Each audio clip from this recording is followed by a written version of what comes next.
There's another mining rig on this island, brother. Smell that smoke? Why would the dwarves agree to work for the Aesir in the first place? That's the heart of it, eh? You lied to them. I lied to them.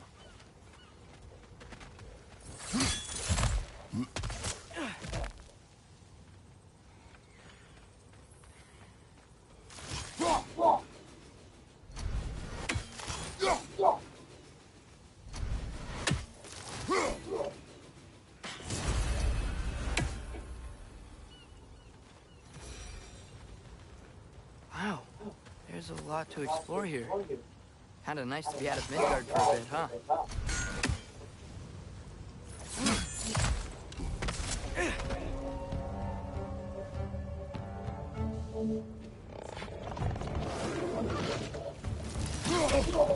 Poison from above!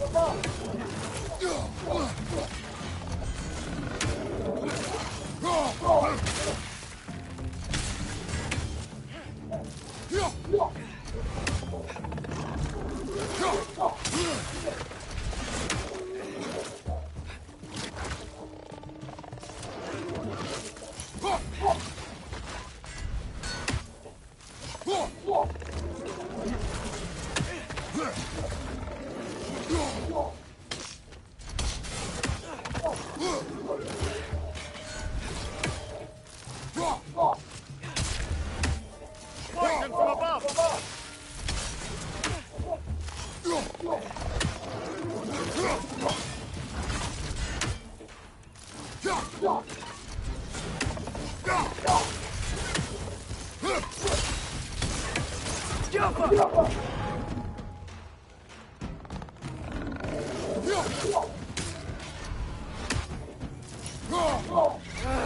Nightmare!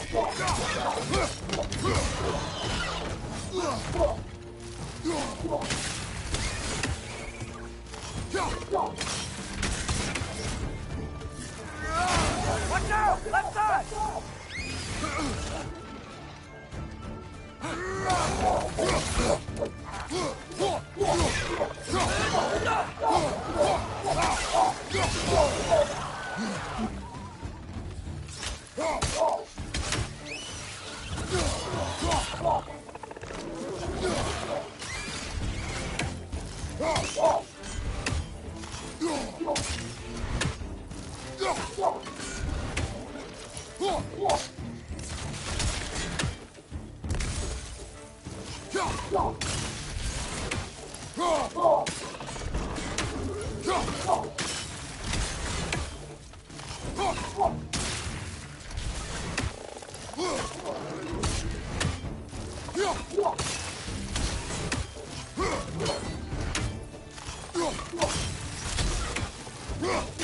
Poison! Right side!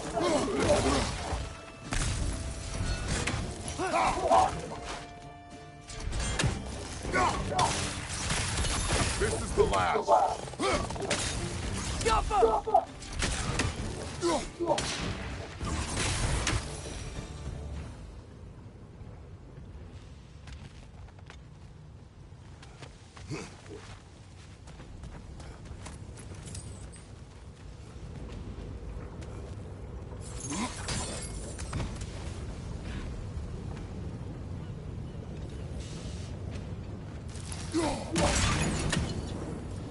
Oh, that was for them.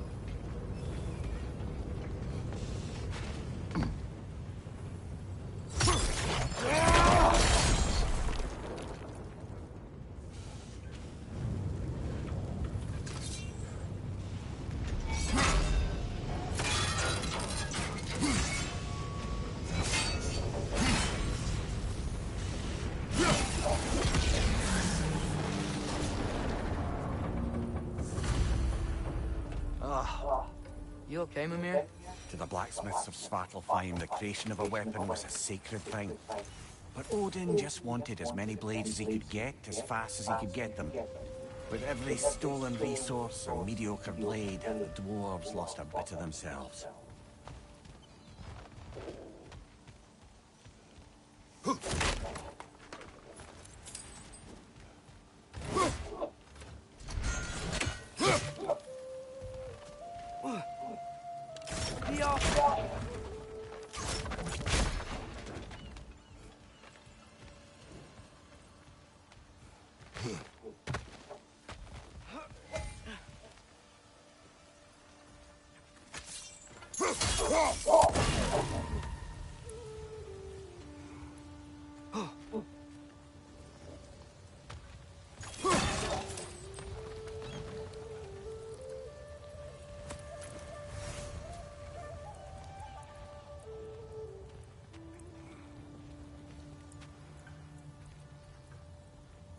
Hey, baby.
Good girl.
Father, is it always moral to kill something that's trying to kill you?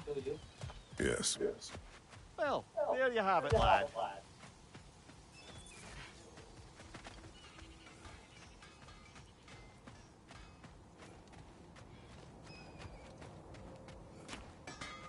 Taking a break before visiting Durlin? Very wise. He can be... a lot. I'll disinfect my tools.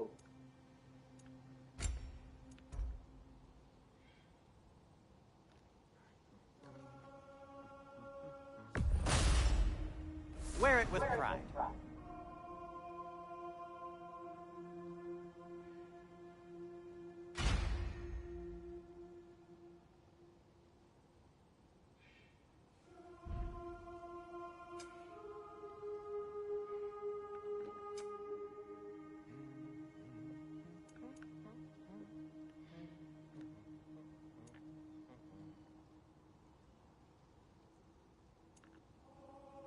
Be safe!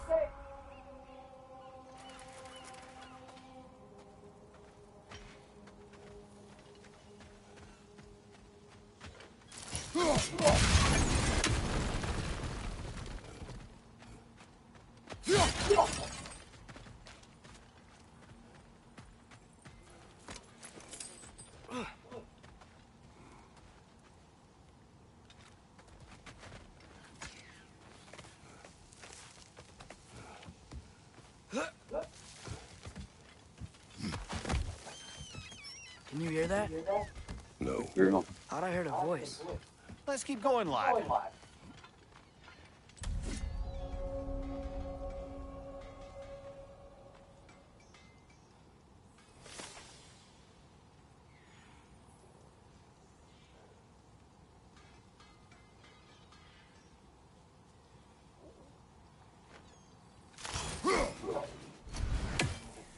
Just put the key into that lock, brother.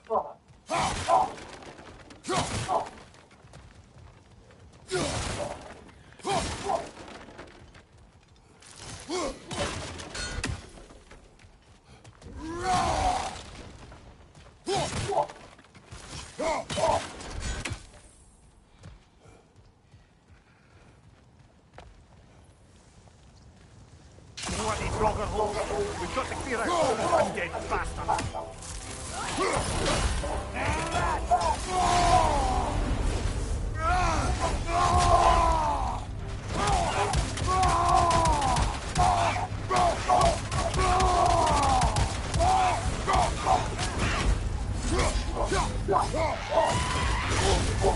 You're on fire, Kratos! It will pass!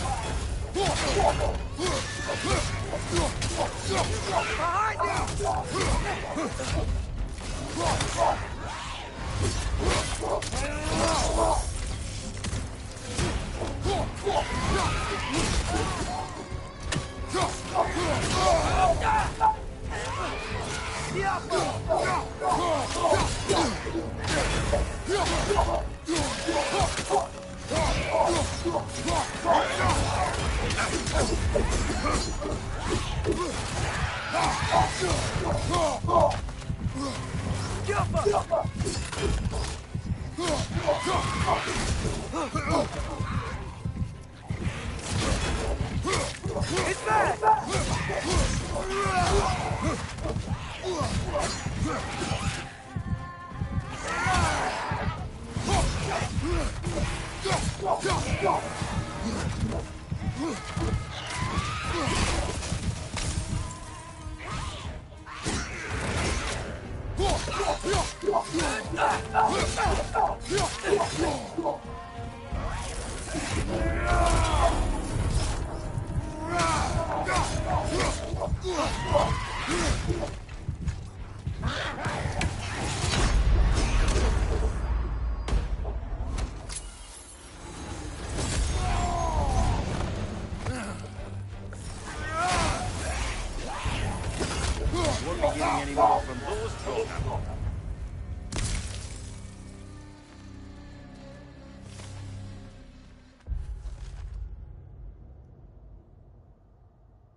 If you could give that drum a good loud strike.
I'm going to pull you close a little bit, baby.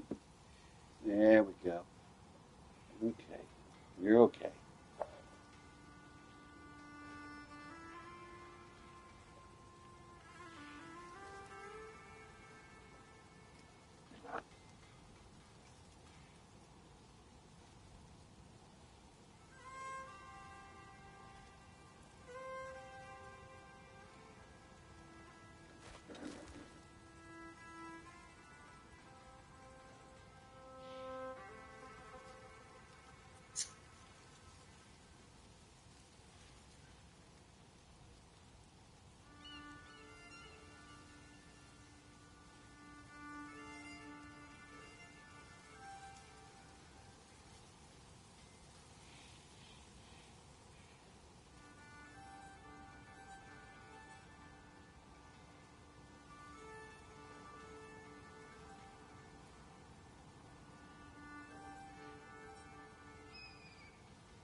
All X-rated and NC-17 movies were created to be just trash garbage. There are quite a few excellent movies that earned an NC-17 X rating. The number one pick at just 5 seconds was needed to avoid NC-17 rating. But my last pick on the list is a comedy that tried to make edits to earn an R rating and just could not make it happen. They got stuck with an NC-17 in a hilarious movie that will appeal to way more people than you would think with more Orgasmo. Oh my gosh, Jesus.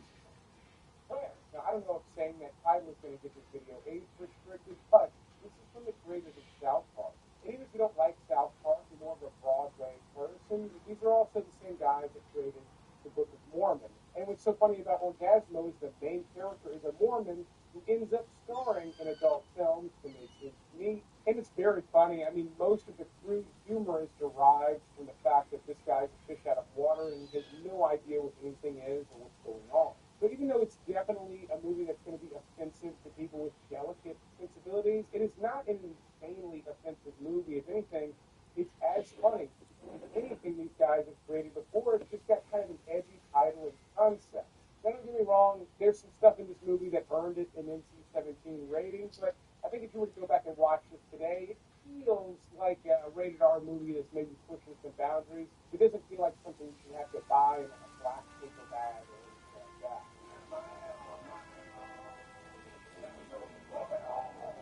It's also an notoriously difficult movie to find on streaming, even though it does hop around from time to time. I did, however, find it on Prime Video and Tubi in Australia. So don't forget to check the list recap at the end of every video for a full list of streaming services currently hosting all the movies we're talking about. Not just here in the US, but I also go through all the trouble to list out Canada, the UK, and Australia. So if you appreciate those list recaps, give the video a like. It's way more helpful than you would think. Now, next up, we've got a 1980s Italian movie where they do speak English for most of it, so don't worry about that.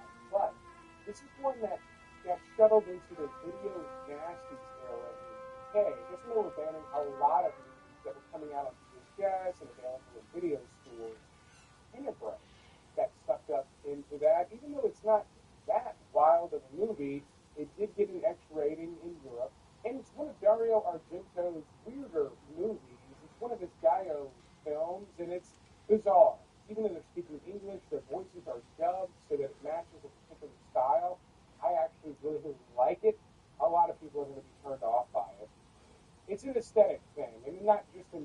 violence. The movie's got really weird camera angles, this black gloved hand that sort of looms around at times, and a really slick synth soundtrack. So all of that stuff piled together, plus the really edgy, bloody nature of it, and the weird sexual nature of it too, make it a Gaio film, which is a subgenre of Italian cinema.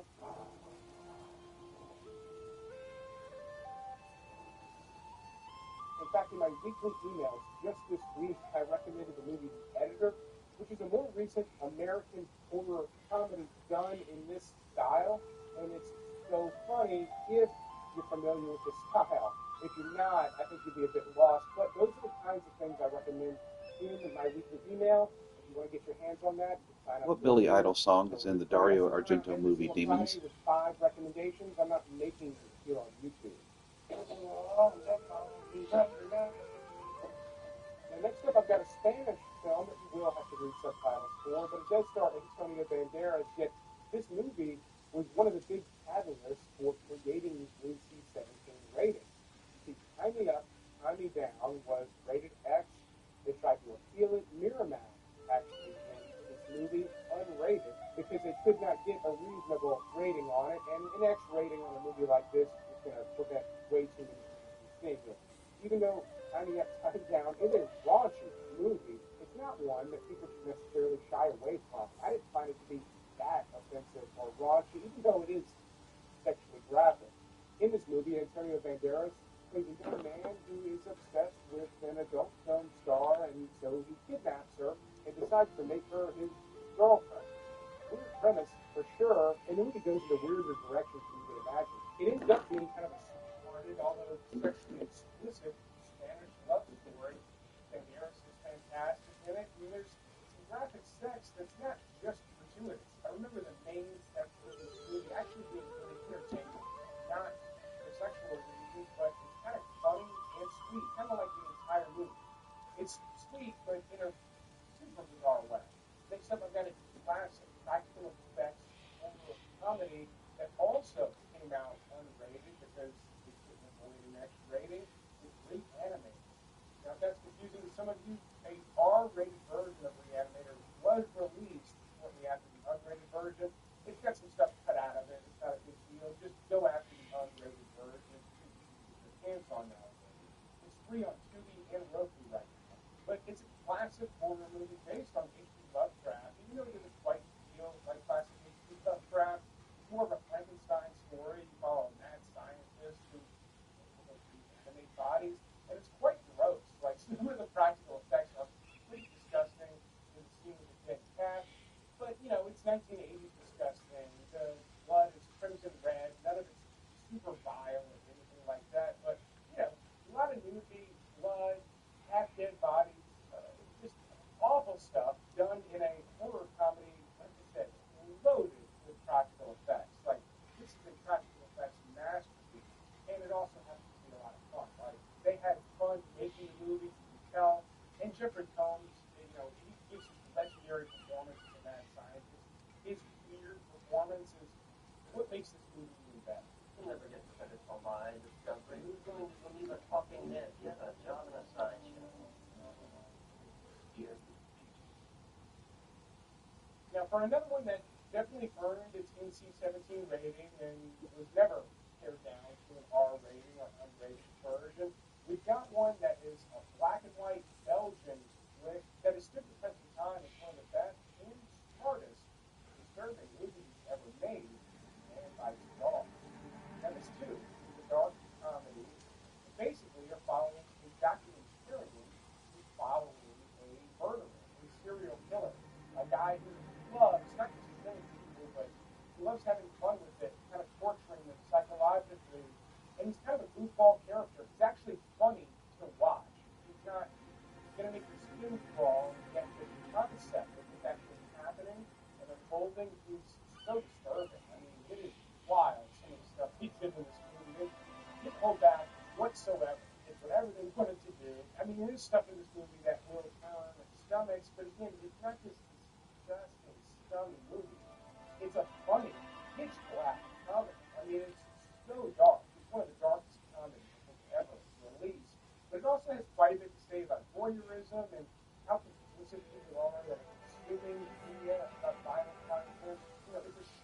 City movie that is kind of a rough watch. You're going to have to read subtitles all the way through. And it was filmed on a small black and white camera. I mean, it's covered in film grain.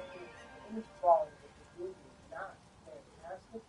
But the presentation, the storytelling, and everything that's happening is so incredible. It's actually amazing this movie hasn't been remade and ruined for American audiences. One of the most sexually explicit movies I've ever seen in my life is anything but arousing. If anything, Shane is a dark, cold, New York City character study featuring one of Michael Fassbender's greatest performances. This is actually from director Steve McQueen, who also directed Hunger, which is the movie that kind of broke out Michael Fassbender as a major actor. Then he went on to do 12 Years a Slave, also starring Fassbender, right after Shane, and Shane got kind of lost in the mix. Also, it's an insanely raunchy NC-17 movie that, not many people were going to go out to see. But in this case, because it's this dark character study that's not for everybody, they stuck with the NC-17 rating instead of editing it down for R, which you end up with is a eye-watering movie about a sex addict. Michael Fassbender plays this New York City guy who has a devastating sex addiction, like an inescapable one. It almost never looks fun in the movie at all. And the movie itself depicts different aspects of sexual addiction I was unaware of, and ultimately goes to an insanely dark place. I mean, this movie gets so wild, while also being this kind of compressed New York character study, almost in the vein of something like Taxi Driver. It also has some top-notch cinematography. It's a beautiful movie, although kind of a devastating one. But one that's even more devastating and that has even more in common with Taxi Driver is Hardcore, starring George C. Scott. Now, this was written and directed by Paul Schrader, who's most famous for writing the script for Taxi Driver. And Hardcore has some similar vibes, we'll say. But in this movie, George C. Scott plays a father trying to track down his daughter who has been lost in the underground pornography industry. Now, this movie was released as an R-rated movie. It did not have an actual NC-17, but it does push that boundary, and it is just a scene or a couple of shots shy of earning that rating. In fact, some of the more upsetting and stomach-turning moments in Hardcore, there's not much actually happening on screen. It's all happening in George C. Scott's face. But it plays out like a mystery movie. I mean, it's almost like a murder mystery movie as he's hunting and tracking down his daughter. Think movies like 8 mm with Nicolas Cage. This predates it by quite a bit, but is super, super edgy, especially for the time. Now, for an NC-17 banger, for one of the most prolific, edgy directors in existence, Takashi Miike, we've got his most legendary movie, which probably has 11 minutes remaining for it to receive an R-rating in the common world. Ichi the Killer. Now, Takashi Miike has done incredible movies like 13 Assassins, Redline, the anime I recommend here all the time, Blade of the Immortal. He has directed about 100 movies. I'm not going to name them all here, but Ichi the Killer is maybe his most famous. It's his old boy. And oh boy, does this movie push some boundaries. Like I said, 11 blood-spattered minutes had to be cut out of this movie for it to be seen in theaters around the world. This movie did not pull any punches. It did not hold back whatsoever. This is a movie that is just going for it. And it's about a hitman for Yakuza that was just a psycho, like a vicious psycho, almost like a monster of a human being. And even though the movie's quite disturbing and bloody and just pretty vile, it's also an excellent Yakuza gangster movie with a lot of clever moments. It's not just about pushing boundaries and being gross. It's a widely respected movie. Like I said, it's Takashi Miike's Old Boy. And then my number 2 pick on this list are Robert De Niro and Mickey Rourke. And it was rated X all the way up until just a few seconds of cut out to give it an R rating. So this is one that really pushed the boundary between R and X ratings. Angel Heart. Like some of the other movies on this list, Angel Heart features disturbing sex scenes that had to have 2 or 3 seconds between in order to earn that R rating. So that's not the only element that this movie was pushing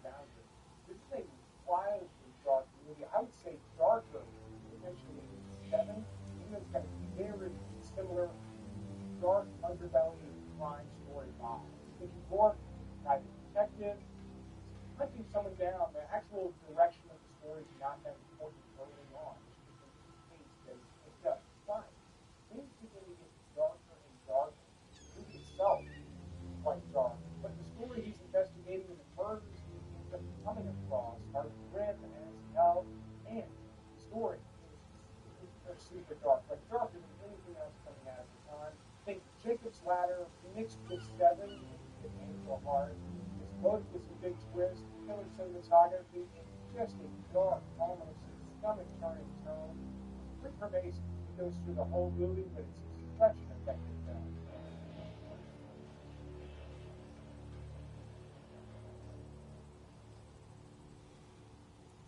At number one on this list, we got a movie that narrowly escaped the NC-17 rating by cutting less than 5 seconds of total film time. We're talking single frame cut out of this movie to earn an R rating with The Raid 2. Yes, The Raid 2, a wildly violent action movie, was so brutal and violent that director Gareth Evans had to go back and cut out a few frames here and there just to reduce some of the gore. And this is one of my favorite action movies in the 21st century. I think it's easily one of the best to have come out this century so far because the action in it is relentless. I mean, it is unbelievable. There are fight sequences in this movie that are exhaustingly long, incredibly well choreographed, more bone-breaking than John Wick. I mean, literally more action than a John Wick movie. They're bloodier, they're more vicious, and the choreography is absolutely unhinged. Not to mention the cinematography is incredible on top of that, and on top of that, it's an amazing gangster movie. It's got great story elements. I mean, I had seen the original The Raid before going to see The Raid 2 in the theater.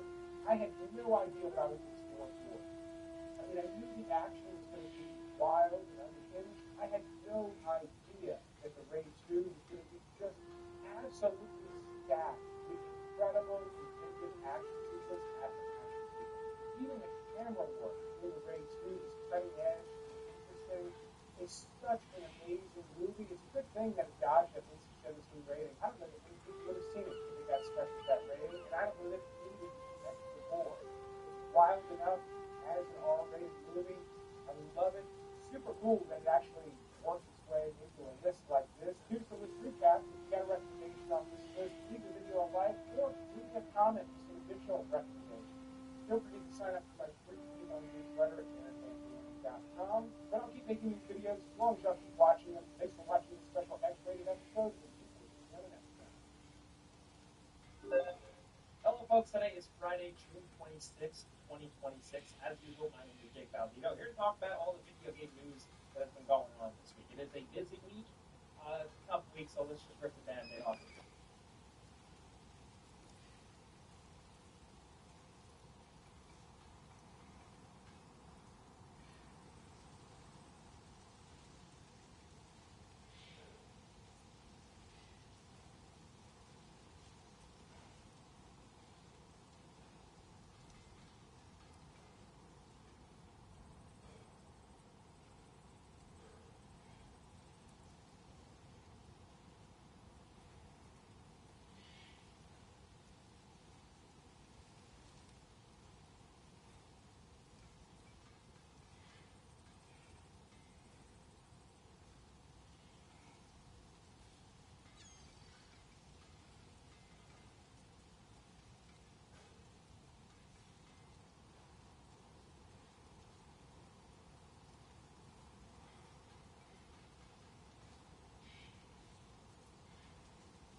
What? So that's the voice I heard. I'd hoped it would have escaped by now, but we'll need to free it from its restraints. What is this? A Lungbocker. I captured it many years ago.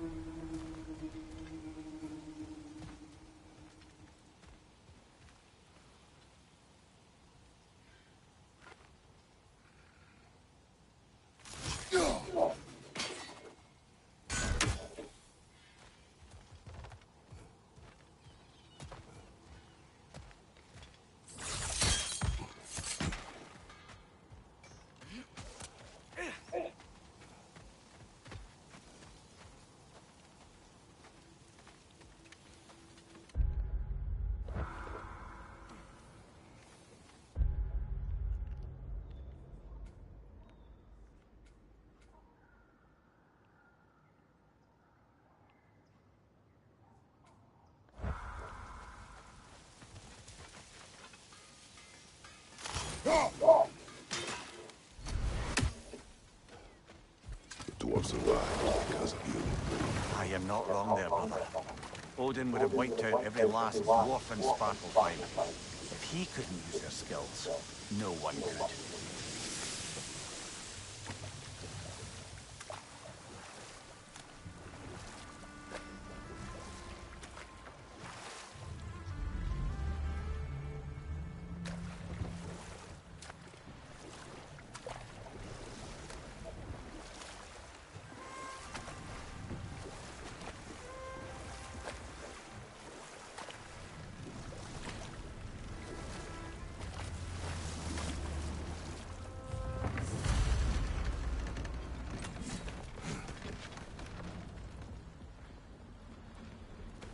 This creature, you enslaved it. Aye, But why? because I was young and stupid. And I didn't know what it was like to be chained in one place for years at a time, with nothing to occupy your mind. Pain.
Right. We chained the fins too. If you could...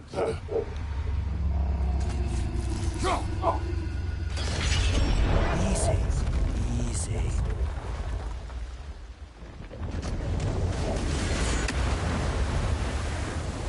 That creature's hurting. But we're going to free it. But it will always be chained. You know that as well as I. Now for the other fin. There may be a way to reach it behind that collapsed debris.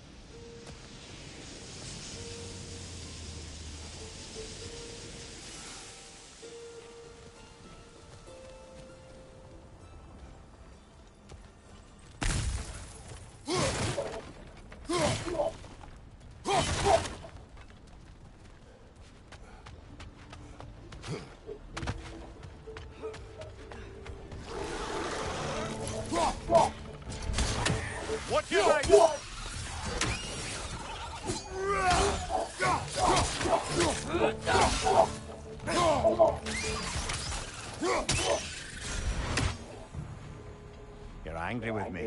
aren't you, brother? I remember the feeling of a yoke around my neck. I would not wish it upon another.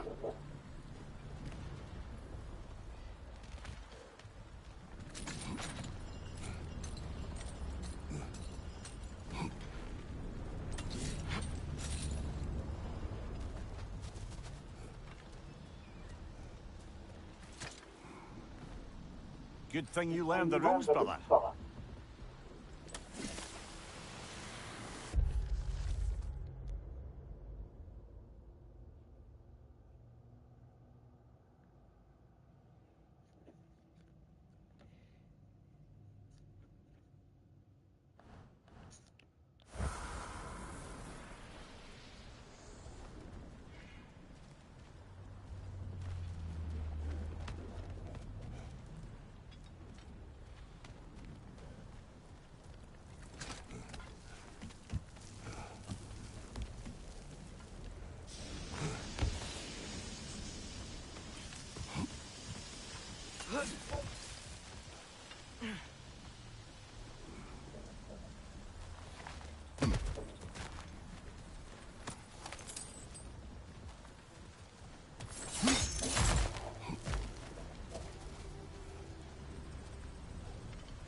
More inspiring lyricism from the mind of Kvasir.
Why enslave the creature? Its fat is a good source of oil for Odin's lanterns. Oil for lanterns. Whatever anger you're feeling, whatever loathing toward me, it's nothing to what I've said to myself.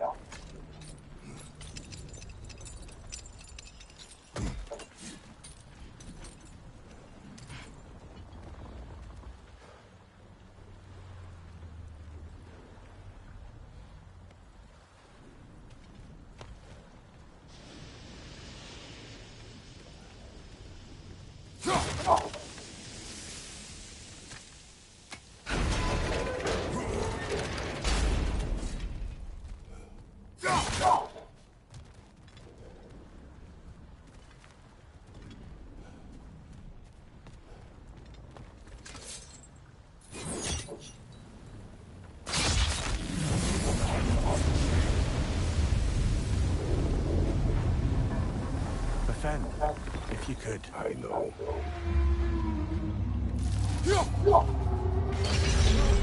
Just the tail left now. Look out! Red's next!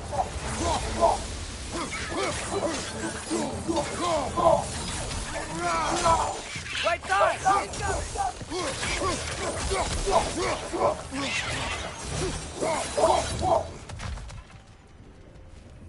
The nest was hiding some sort of device.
We're leaving? But we aren't done here yet.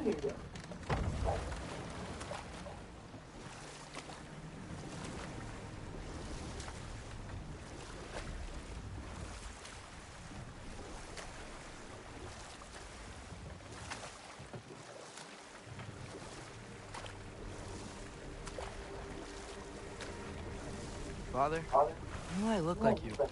In what way? Like, bigger.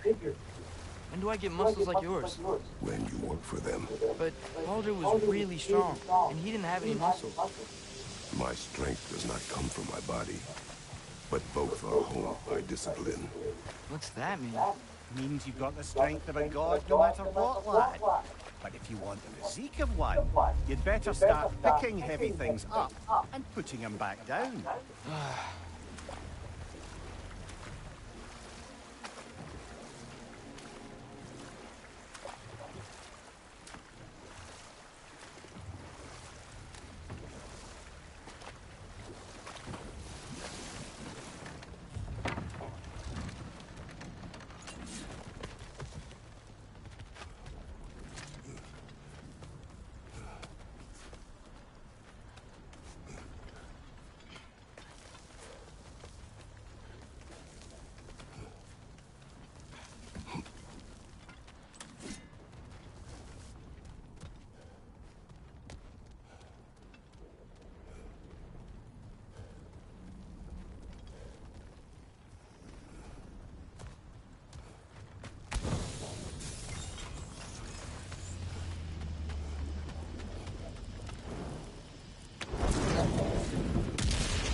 Maybe that dock can lead us to the tail.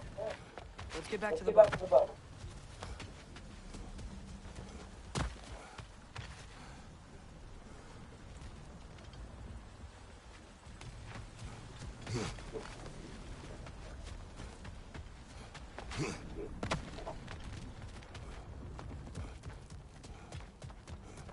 You never spoke of this creature.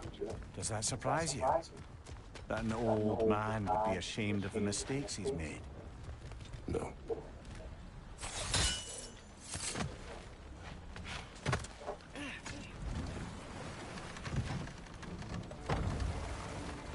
I'd hoped the creature would be long expired by now. But apparently the Aesir couldn't even be bothered to mercy kill it once it was no longer useful. We could kill it. No. Not when we can save it.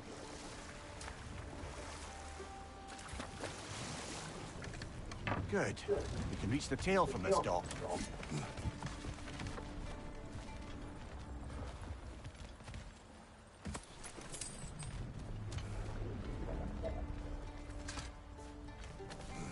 You would still save this broken creature.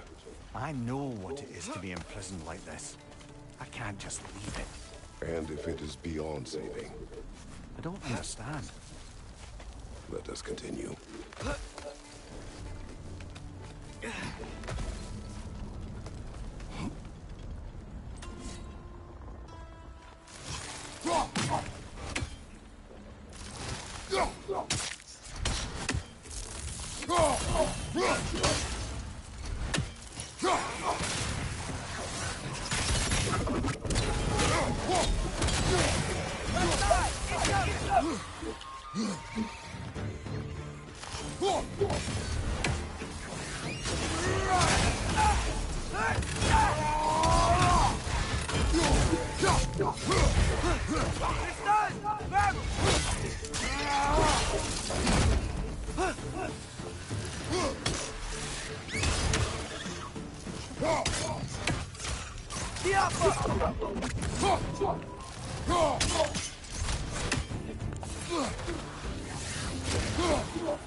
Behind you! Incoming!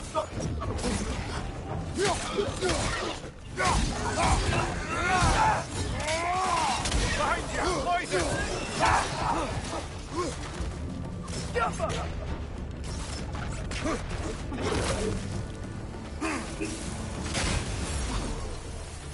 Behind you! Incoming!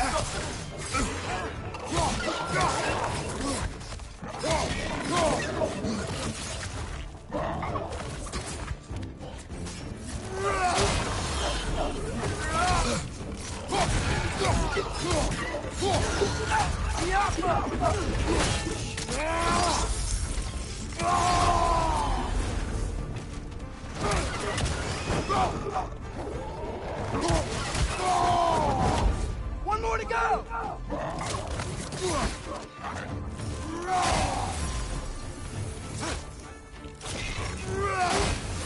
Behind you! Incoming!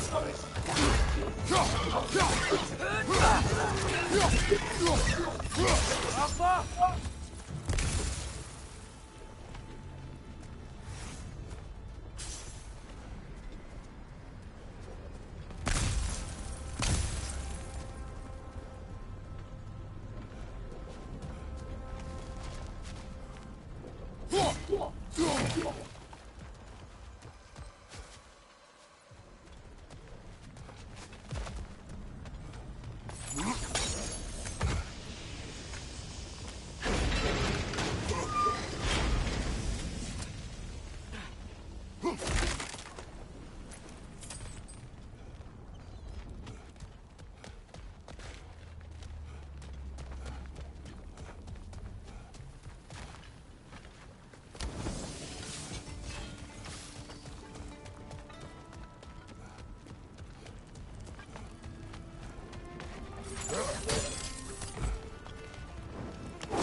Tail must be chained as well.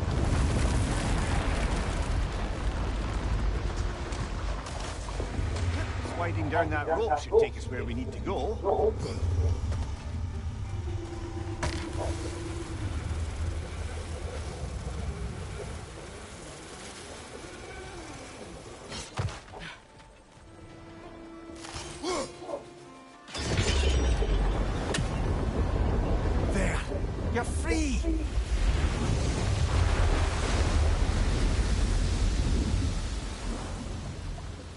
What's going on? Maybe it needs a little encouragement. Can you get me closer to its eye for a face-to-face, Bubba?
Creature. The mining rigs. They're mistakes, Mimir. But it's Odin's fault. That's not an excuse, little one. But thank you for saying it.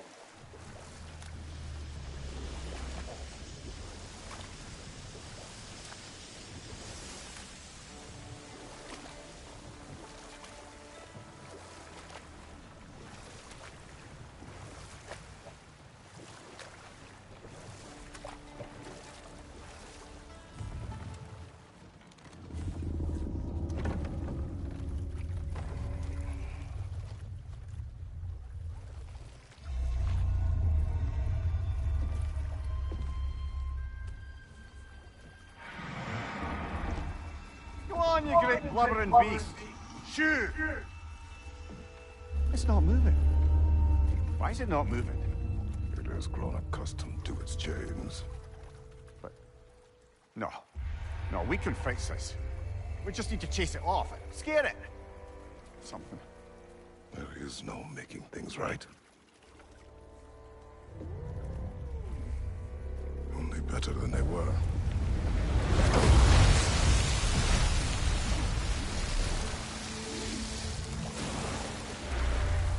Likes the wind blowing on its face. I can feel it. May provide some comfort. That's not enough. It seldom is.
Father, what's the biggest thing you've ever fought? I do not know. You can't remember? Why do you ask? I don't know. So we can compare? It is not a competition.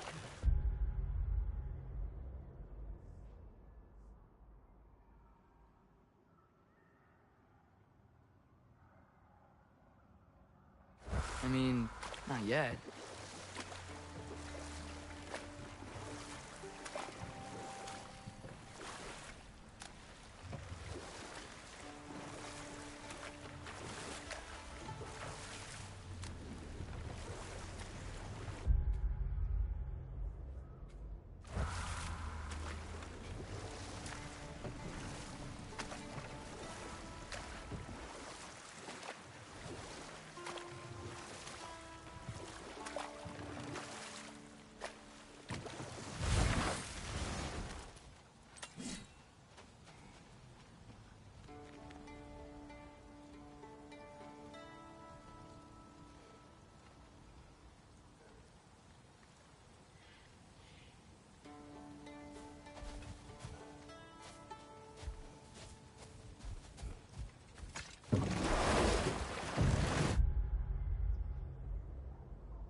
Mimir, wouldn't you prefer to face forward rather than backward? We already tried. There were issues with Viscera. Oh. There was a brief bit where I thought I might get used to it. He did not.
Smell the smoke?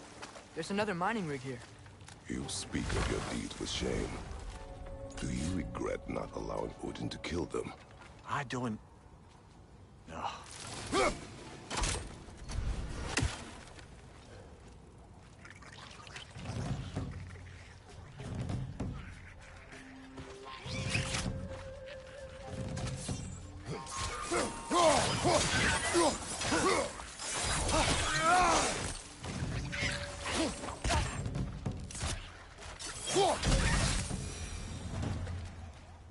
I don't get it. The dwarves weren't chained up like the Loombacher. Couldn't they quit? And do what? Their newly built forges poisoned the soil of Svartalfheim. Unable to grow their own food, they had to buy it from Asgard. If they stopped working, they'd be taking food out of their own mouths. Oh, that's clever. And awful.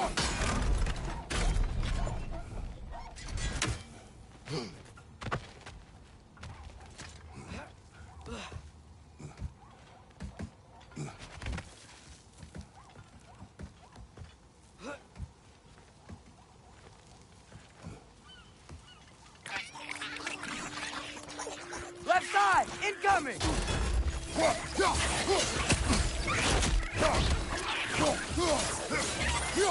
Right side!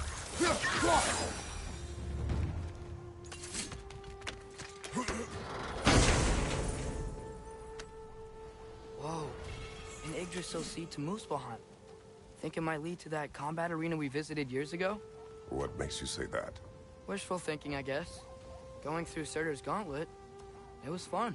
It was training. You didn't have fun? Well, anyway.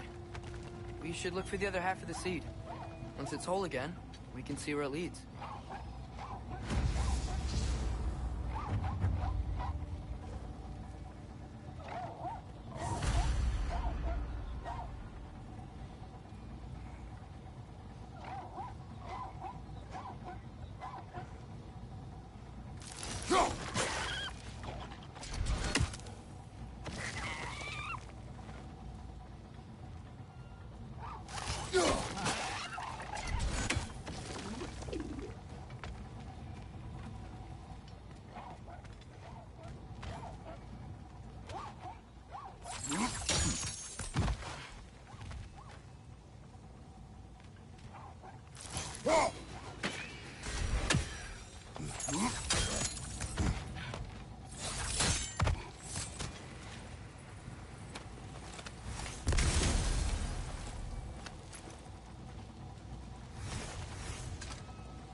Anything illuminating?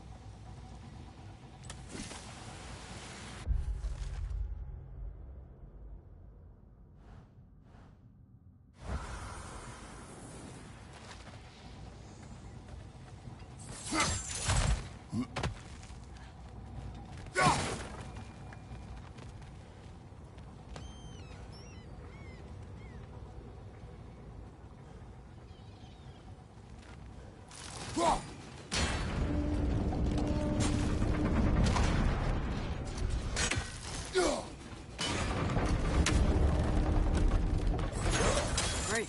Now we can make it across. Left flank!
They just keep coming! It's a bear trap!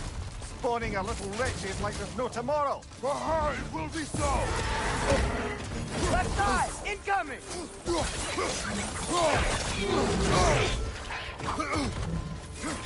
Right side!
if you could call so meager a task done. A wee drop out of the Asgardian occupational bucket. You must live with your deeds, but do not be troubled by them, brother. Oh? And why not? You were given an impossible problem. Do not blame yourself for failing to solve it. I'm sure the dwarves would feel differently. This doesn't fix things. No. But it is a start. A reminder, brother. That Svartalfheim slag we collected could be of considerable use in the hands of Brock or Sindri.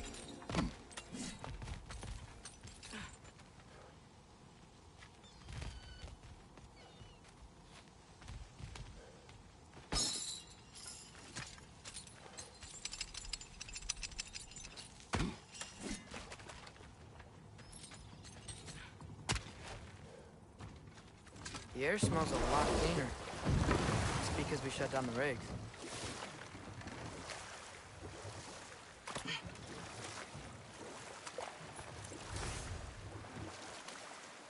Look, the fish are coming back. Oh, so they are.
Is that pure Svartalfheim slag?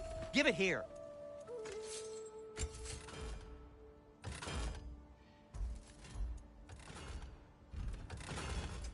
I'll heat up the forge.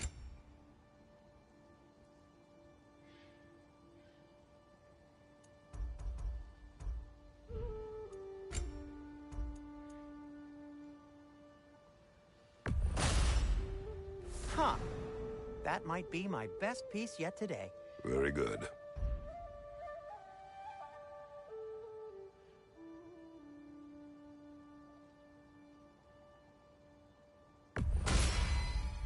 Gonna keep it spatter-free this time, right? Kratos?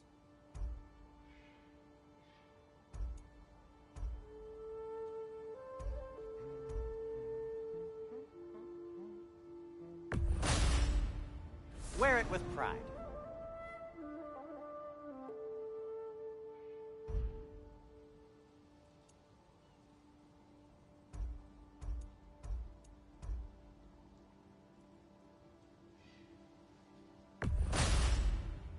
Huh. That might be my best piece yet today. Very good.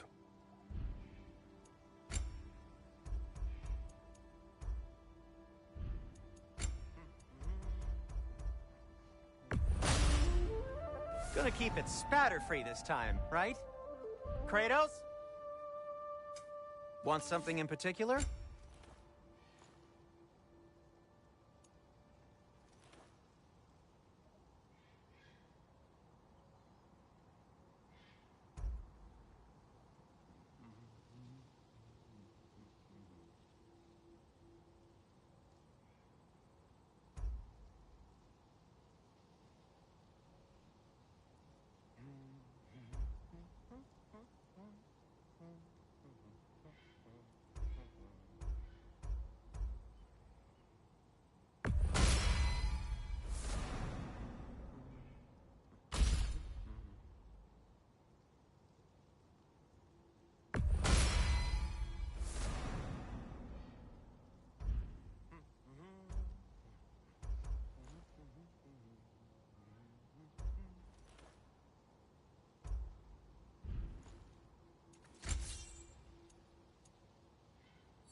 That ought to hurt him.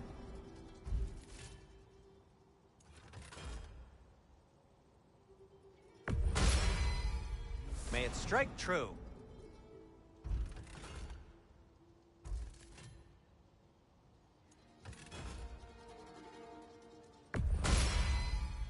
Cool. Their deaths will be painless-ish. Take care of your armor, and it'll take care of... you.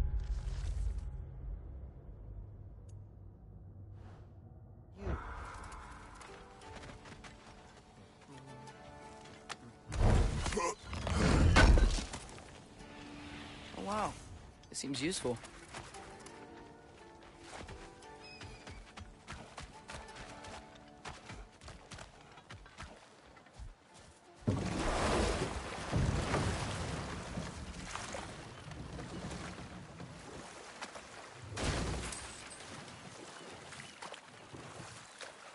Now that's a big statue.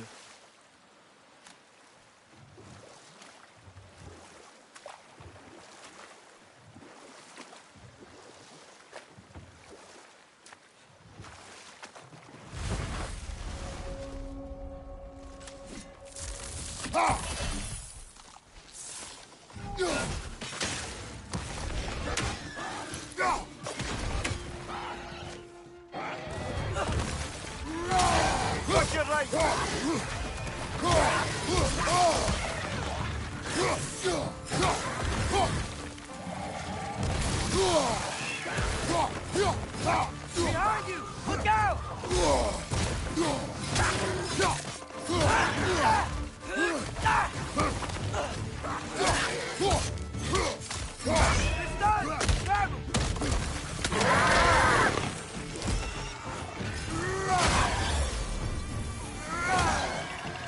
to the wall! You gotta knock it down!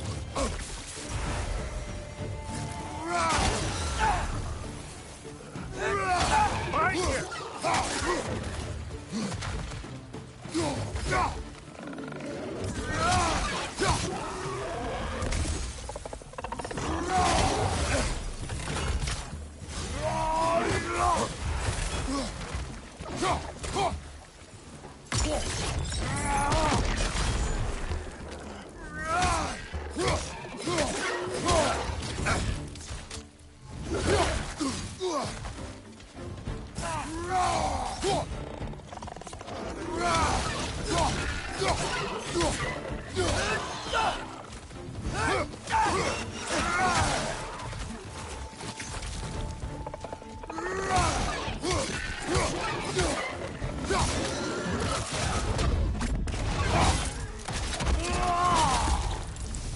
Behind you! Poison!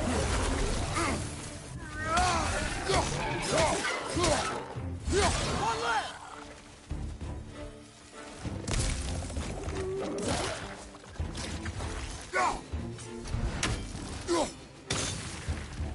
Jump up!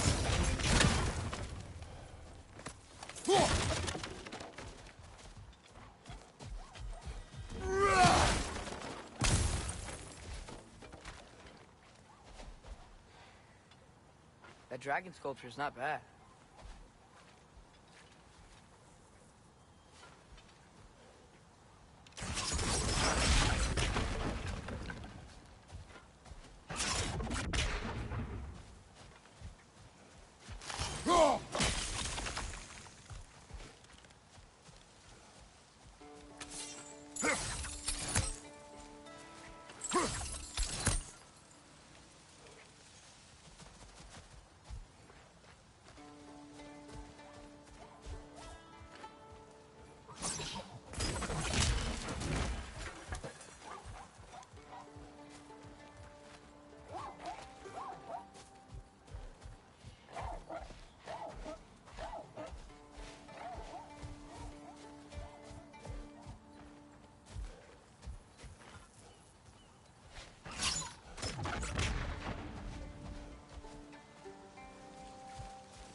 What is that? Dead.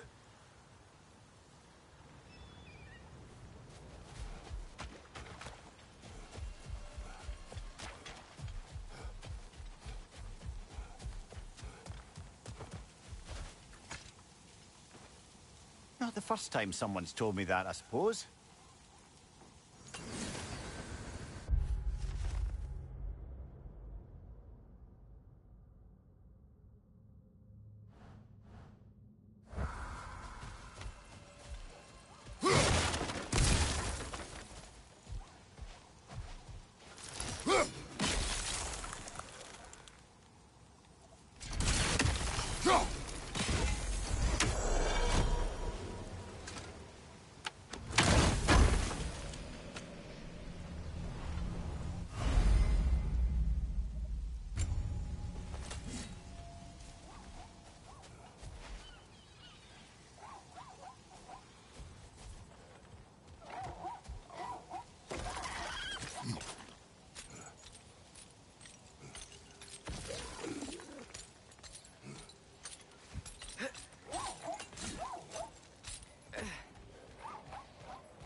Some special equipment to use this.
That big dwarf statue we saw.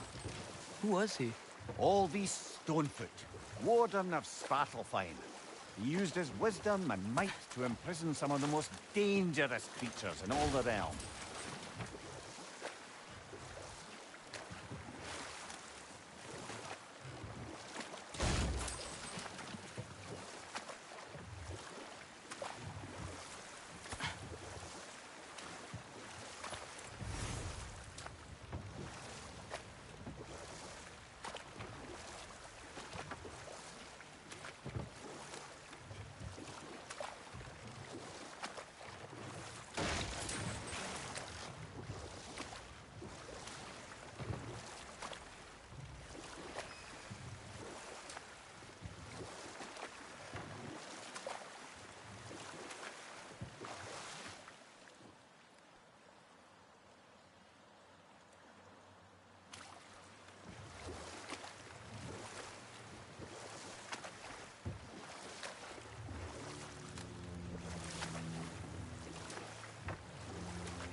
We going to Durlin's? Hope he'll be happy we fixed those rakes.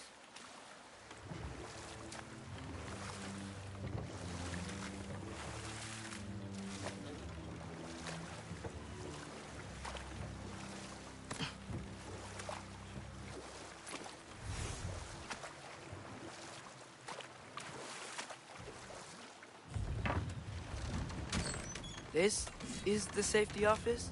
Well, the sign a hair's breadth away from a head injury up there certainly gives that impression.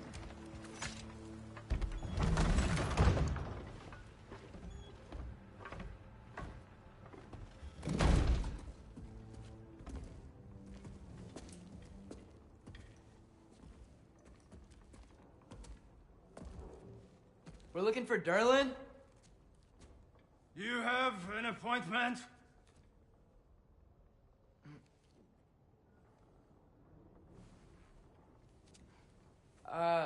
No?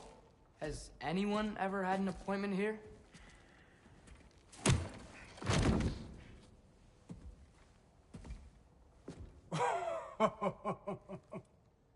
Here to collect on something, pal?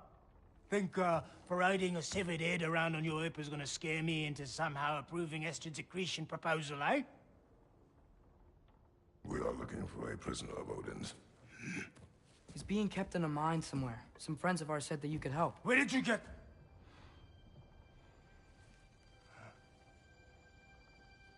You chop her head off with that too, eh? She was my wife.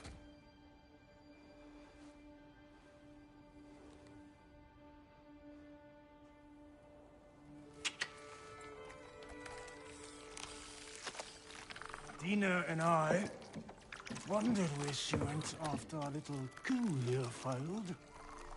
Failed? Yeah, come. Failed. Faye is dead.